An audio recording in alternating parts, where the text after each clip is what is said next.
My name is Sizemore. I've been with Southbrook for a little over 6 months now. Been in men's group for the same amount of time. I had a close friend of mine, kind of with similar situation that I was in, similar past. He was actually working guest services at Southbrook, and he overdosed and died. And I was in a pretty dark place. And when I found Southbrook, my life has just completely changed. My father passed away when I was 8 years old. I was brought up very well, was popular, very good athlete, was supposed to go play small college basketball. When I got a little older, I started hanging with the wrong crowd. And I started experimenting with drugs at a pretty young age. Drugs eventually led to the loss of everything. Drugs took my soul, drugs took my life, took my loved ones, took everything. I literally hit rock bottom. You know, I was just existing. There was no love, there was no happiness, there was no joy. You know, there was nothing. Right before I found Southbrook, I was on the verge of suicide. I was so depressed. I was so broken and beat down, and I was scared, and I didn't want to talk to nobody. I didn't want to go in public. I didn't want no one to see me. I was filled with tons of shame and guilt.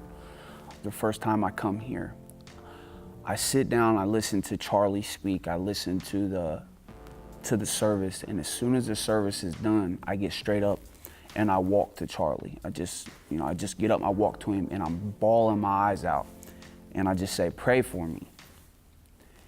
And he does, he prays for me, and then he sends me to Frank Crockett, and Frank prays for me. And from then on is kind of when I got involved with men's group and these group of guys that just have took me under their wing and kind of, you know, saved my life. And so Frank sent out an email to men's group, and, you know, basically saying, "Hey, we got a guy, you know, he needs work and he needs help." And that's exactly what they did. I probably received, you know, close to 10 phone calls. And, you know, guys just wanting to help and seeing what they can do. And that's how I came to know and work for Mr. Rick Herman and Scott Backert. You know, I remember first getting hired on there and just hearing love and grace like every day. And I'm like, wow, these guys are out of their minds, you know what I mean? Like, they're just approaching every situation with just love and grace, love and grace. You know, I remember feeling just safe and loved at work with these guys from men's group, and that's something I hadn't felt in a long time. You know, just since literally Southbrook and men's group, and these gentlemen that I've met and that I meet with every morning or every Wednesday morning, and I come to service on Saturday nights, and I actually started volunteering and working guest services for Southbrook on Sunday mornings. And I was so scared to come to a place like this, you know, to get judged and have people, you know, talk about my past and things that I've done and places I've been. I was scared, and this place has never once made me feel like that. And these people here have never once made me feel like that.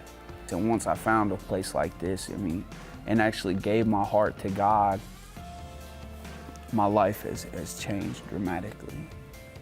You know, really, most importantly, I'm a good father. You know, my son, when he was first born, my life was still out of control. My son is happy, I'm happy. Like, I'm the person that my son needs me to be. If I could just, you know, help one person realize, like, hey, it's okay. You can come here, man, and we will love you and we will help you. If you see this and you need help and you're broken and you're lost and you're depressed and you're struggling with addiction or anything, I've been there, and, you know, you can come. You can get help. There's help, and you can come get it, and we will love you and we will help you.